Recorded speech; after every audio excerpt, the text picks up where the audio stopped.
محمد حسنين، محمد يسري مع كورته، بيعملها بيننا محمد فوزي يحطها. هدف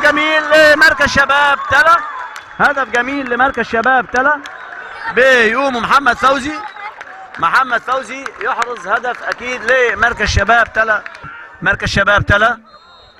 هيعملها اسامه السنوسي عرضيه تعدي من هدف التعادل لنادي ديكرنس.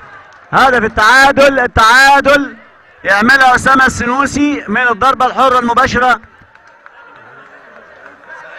يحطها على المتخصص ضربات الثابته لديكرنس، بيعملها بيمينه تلف لبره وتعدي لحارس المرمى، يعملها محمود على الشحات تروح الهدف الثاني لديكرنس.